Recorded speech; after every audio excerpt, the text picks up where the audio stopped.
ಚಿಂತಾಮಣಿ ತಾಲೂಕು ಕಸಬಾ ಹೋಬಳಿ ಮುನಕನಹಳ್ಳಿ ಹಾಲು ಉತ್ಪಾದಕರ ಸಹಕಾರ ಸಂಘದ ಅಧ್ಯಕ್ಷ ಮತ್ತು ಉಪಾಧ್ಯಕ್ಷ ಸ್ಥಾನಗಳಿಗೆ ನಡೆದ ಚುನಾವಣೆಯಲ್ಲಿ ಮಾಜಿ ಶಾಸಕ ಜೆ.ಕೆ. ಕೃಷ್ಣಾರೆಡ್ಡಿರವರ ಜೆಡಿಎಸ್ ಪಕ್ಷ ಬೆಂಬಲಿತರಾದ ದೇವರಾಜ್ ಅಧ್ಯಕ್ಷರಾಗಿ ಹಾಗೂ ಉಪಾಧ್ಯಕ್ಷರಾಗಿ ಗೋವಿಂದಪ್ಪರವರು ಆಯ್ಕೆಯಾಗಿದ್ದಾರೆ.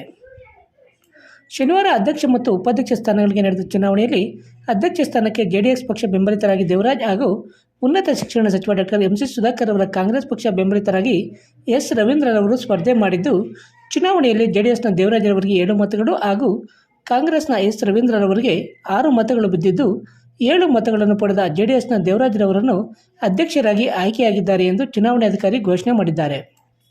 ಇನ್ನು ಉಪಾಧ್ಯಕ್ಷ ಸ್ಥಾನಕ್ಕೆ ಜೆಡಿಎಸ್ ಪಕ್ಷ ಬೆಂಬಲಿತರಾಗಿ ಗೋವಿಂದಪ್ಪ ಹಾಗೂ ಉನ್ನತ ಶಿಕ್ಷಣ ಸಚಿವ ಡಾಕ್ಟರ್ ಎಂ.ಸಿ. ಸುಧಾಕರ್ ಅವರ ಕಾಂಗ್ರೆಸ್ ಪಕ್ಷ ಬೆಂಬಲಿತರಾಗಿ ಎನ್. ವೆಂಕಟೇಶ್ ರವರು ಸ್ಪರ್ಧೆ ಮಾಡಿದ್ದು, ಚುನಾವಣೆಯಲ್ಲಿ ಜೆಡಿಎಸ್ನ ಗೋವಿಂದಪ್ಪರಿಗೆ 7 ಮತಗಳು ಹಾಗೂ ಕಾಂಗ್ರೆಸ್ನ ಎನ್. ವೆಂಕಟೇಶ್ ರವರಿಗೆ 6 ಮತಗಳು ಬಿದ್ದಿದ್ದು, 7 ಮತಗಳನ್ನು ಪಡೆದ ಜೆಡಿಎಸ್ನ ಗೋವಿಂದಪ್ಪರವರು ಉಪಾಧ್ಯಕ್ಷರಾಗಿ ಆಯ್ಕೆಯಾಗಿದ್ದಾರೆ ಎಂದು ಚುನಾವಣಾಧಿಕಾರಿಗಳು ಘೋಷಣೆ ಮಾಡಿದ್ದಾರೆ.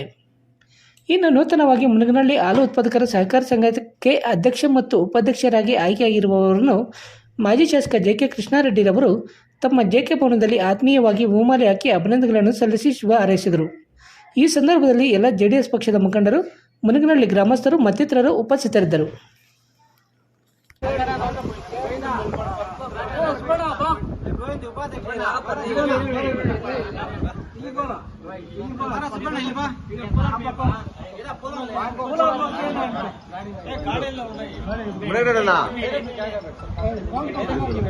ಮುನಕನಹಳ್ಳಿ ಹಾಲು ಉತ್ಪಾದಕರ ಸಹಕಾರ ಸಂಘಕ್ಕೆ ಇವತ್ತು ಅಧ್ಯಕ್ಷರ ಮತ್ತು ಉಪಾಧ್ಯಕ್ಷರ ಚುನಾವಣೆ ನಡೆಯಿತು. ಆ ಚುನಾವಣೆಯಲ್ಲಿ ನಮ್ಮ ಜೆಡಿಎಸ್ ಪಕ್ಷದ ಎಲ್ಲ ಅಭ್ಯರ್ಥಿಗಳು ಜಯಶೀಲರಾಗಿದ್ದಾರೆ. ಅಧ್ಯಕ್ಷರು ಮತ್ತು ಉಪಾಧ್ಯಕ್ಷರಾಗಿ ನಮ್ಮ ಗ್ರಾಮದ ಎಲ್ಲ ಷೇರುದಾರರು ಹಾಗೂ ಹಾಲು ಉತ್ಪಾದಕರು ಹಾಗೂ ಗ್ರಾಮಸ್ಥರೆಲ್ಲನೂ ಸಹಕಾರ ಕೊಟ್ಟು ಈ ಸಲ ನಮಗೆ ಅವಕಾಶ ಮಾಡಿಕೊಟ್ಟಿದ್ದಾರೆ.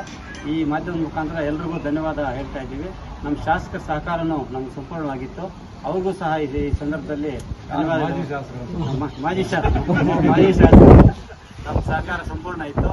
ಪ್ರತಿ ನಿಮಿಷ ನಮ್ಮವರು ಫಲಿತಾಂಶದ ಬಗ್ಗೆ ತಿಳ್ಕೊಳ್ತಾನೆ ಇದ್ರು. ಎಲೆಕ್ಷನ್ ಆದಾಗಿಂದ ನಾಮಿನೇಷನ್ ಆದಾಗಿಂದ ಹೇಗಿದೆ ಅಂತ ಅವ್ರಿಗೂ ಕೂಡ ಈ ಸಂದರ್ಭದಲ್ಲಿ ಧನ್ಯವಾದಗಳನ್ನು ತಿಳಿಸ್ತಾ ಇದ್ದೀವಿ. ಮುನಕನಹಳ್ಳಿ ಹಾಲು ಉತ್ಪಾದಕರ ಸಹಕಾರ ಸಂಘದಲ್ಲಿ ಇತ್ತೀಚೆಗೆ ಚುನಾವಣೆ ನಡೆದಿತ್ತು. ಆ ಚುನಾವಣೆಯಲ್ಲಿ ನಮ್ಮಲ್ಲಿ 7 ಜನ ಜಯಶೀಲರಾಗಿದ್ದರು. ಇವತ್ತು ಅಧ್ಯಕ್ಷರ ಮತ್ತು ಉಪಾಧ್ಯಕ್ಷರ ಚುನಾವಣೆ ನಡೆದಿದೆ. ಆ ಚುನಾವಣೆಯಲ್ಲಿ ನಮ್ಮ ಬೆಂಬಲಿಗರಾದ ದೇವರಾಜು ಮತ್ತು ಗೋವಿಂದಪ್ಪ ಅವರು, ದೇವರಾಜು ಅವರು ಅಧ್ಯಕ್ಷರಾಗಿ ಮತ್ತು ಗೋವಿಂದಪ್ಪ ಅವರು ಉಪಾಧ್ಯಕ್ಷರಾಗಿ ಆಯ್ಕೆಯಾಗಿದ್ದಾರೆ. ಹಾಗಾಗಿ ಅವರಿಗೆ ಪೂರ್ವಕ ಅಭಿನಂದನೆಗಳನ್ನು ಸಲ್ಲಿಸ್ತೇನೆ. ಮತ್ತು ಇವರ ಅಧ್ಯಕ್ಷರ ಉಪಾಧ್ಯಕ್ಷರಿಗೆ ಮತ್ತು ಹಿಂದೆ ಮೊನ್ನೆ ನಡೆದಿರ್ತಕ್ಕಂಥ ಚುನಾವಣೆಯಲ್ಲಿ ಕೂಡ ಪ್ರತ್ಯಕ್ಷವಾಗಿ ಪರೋಕ್ಷವಾಗಿ ಕೆಲಸ ಮಾಡಿ ಸಹಕಾರ ಕೊಟ್ಟು ಇವರನ್ನು ಚುನಾಯಿತರಾಗಿ ಮಾಡಿರ್ತಕ್ಕಂಥ ಎಲ್ಲರಿಗೂ ಕೂಡ ನಾನು ಕೃತಜ್ಞತೆಗಳನ್ನು ಮತ್ತು ಅಭಿನಂದನೆಗಳನ್ನು ಸಲ್ಲಿಸ್ತೇನೆ.